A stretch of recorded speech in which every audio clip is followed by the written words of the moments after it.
Welcome back to MMA Surge. I'm your host, The Squid. Today I'm going to give you guys a prediction on the UFC on FX8 coming from Aragua, Brazil, featuring your main event, Vitor Belfort against Luke Rockhold, the former Strikeforce champion. This is a possible number one contender fight in the middleweight division.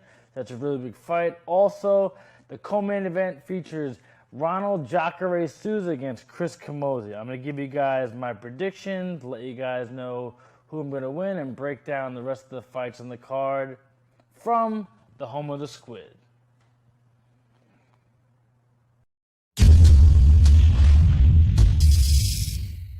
Alright, let's talk about the main event. We have Vitor Belfort rocking a 22-10 record against Luke Rockhold, the former Strikeforce champion, with a 10-1 record.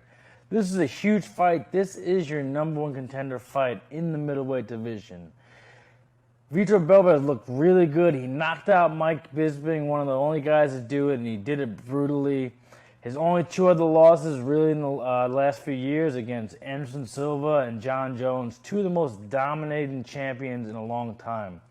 If you guys saw Vitor Belfort fight John Jones, he almost broke John Jones' arm in the first round of the armbar, only to lose by fourth round submission, but he looked really good. He went up a weight class and fought one of the most dominating champions in a long time and did very, very well.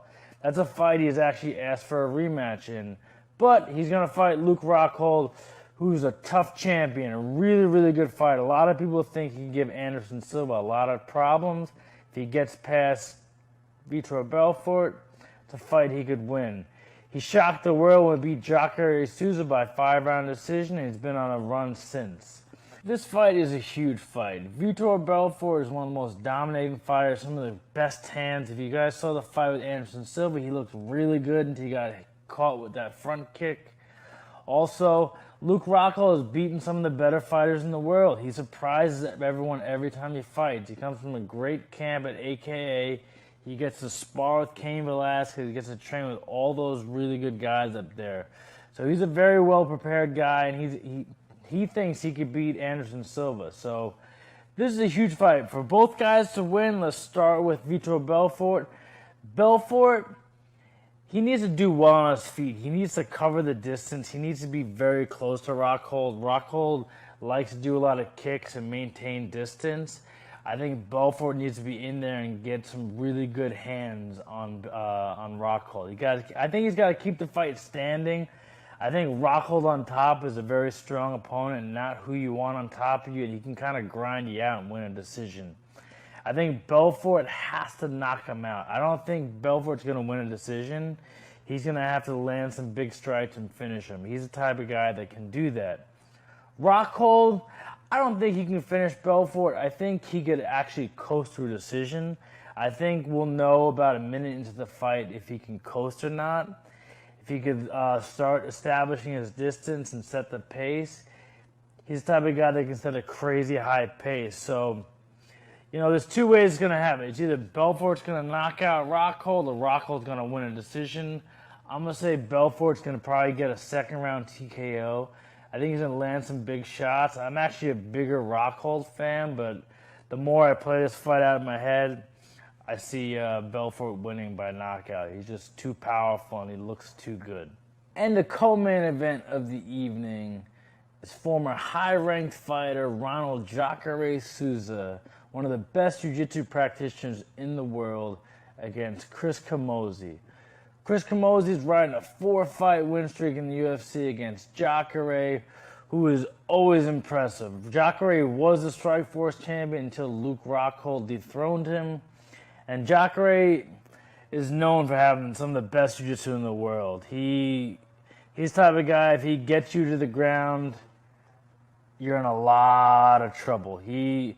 If there's one guy in the world that takes you to the ground and you don't want to be there, you probably don't want Jacare on top of you. Even to put him on his back is a little bit of a struggle, but you do not want to hit the ground with him.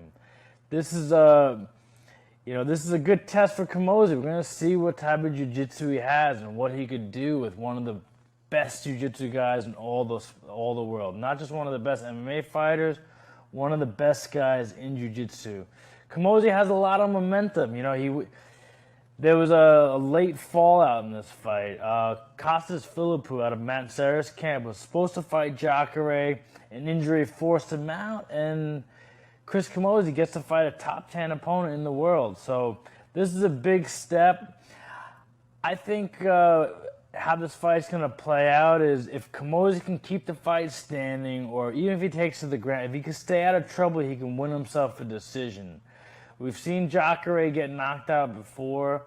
I don't know if Camozzi can put away Jacare, but I think if he can put a pace on Jacare and get him tired. Jacare has gotten tired in the past.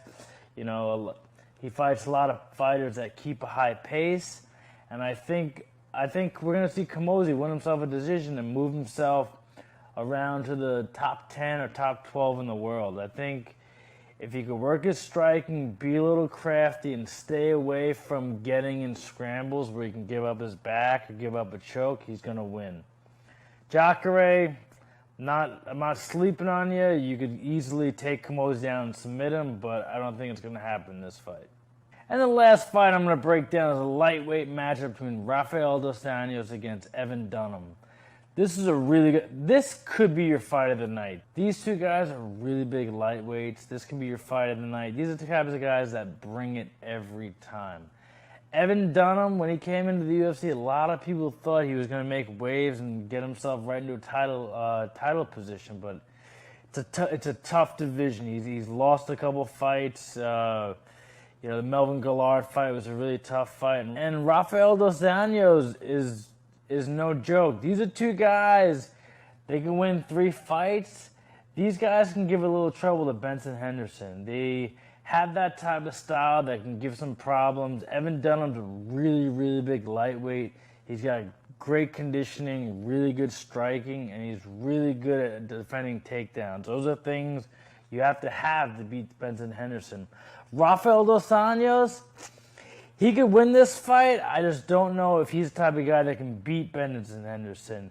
Benson Henderson does really good against jiu-jitsu guys, and he can put them on his back and put a little ground and pound on them.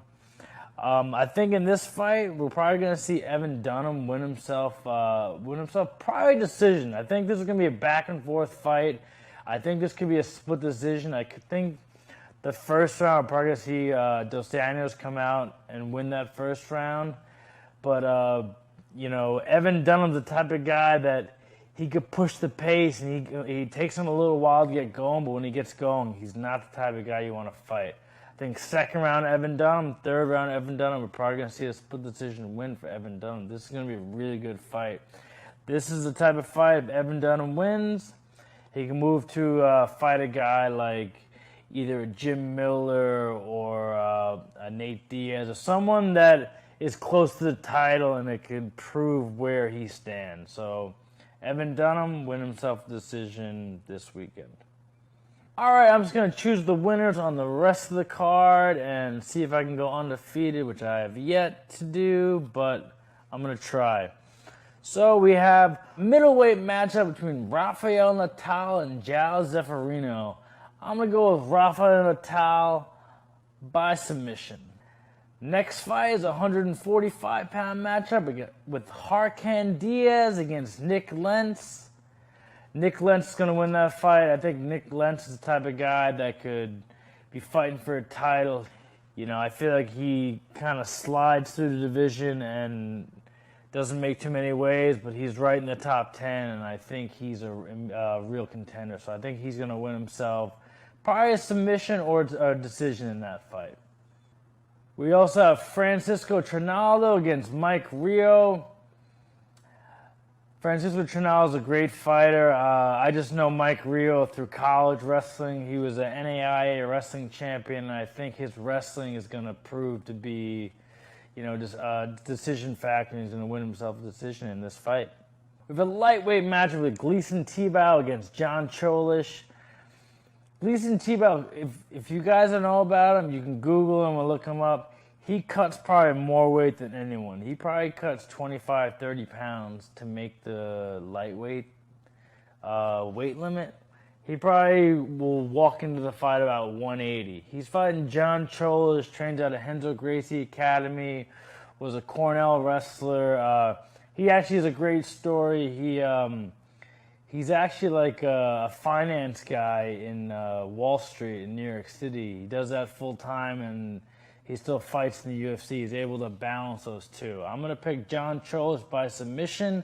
I think he's gonna keep a really good pace and get himself a submission and use his wrestling to. He's super crafty. He's gonna use his wrestling to get himself a submission. We have a 170-pound matchup with Paulo Thiago against Michael Prazeres. I think Paulo Thiago's win that fight by TKO in the first round.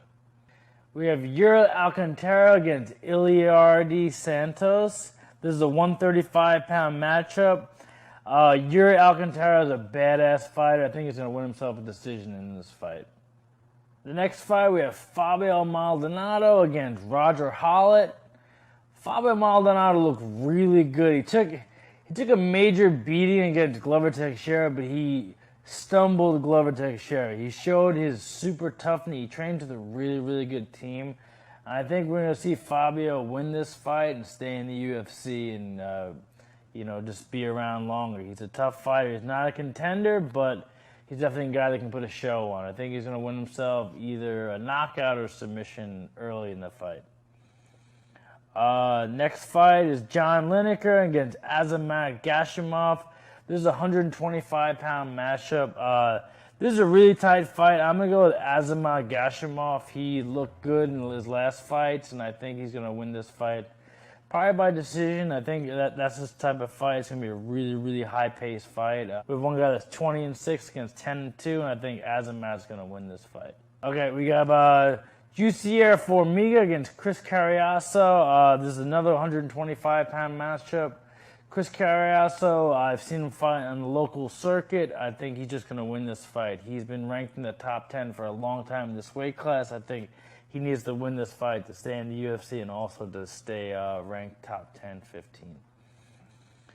In the last fight, we got Lucas Martins against Jeremy Larson. This is a 155-pound matchup. Lucas Martins 11-1. Jeremy Larson's 8-3. I'm going to go with Lucas Martins by decision in this fight. So those are my predictions of UFC on FX8 taking place from Brazil, featuring your main event, Vitor Belfort against Luke Rockhold. We're going to see Vitor Belfort win himself a TKO in the second round. Chris Camozzi is going to win himself a decision. And we're going to have Evan Dunham win himself a decision in a really great fight, possibly fight of the night. Hope you guys enjoyed that. I'm the Squid. Thanks for coming to my house, and I'll see you next time on MMA Surge.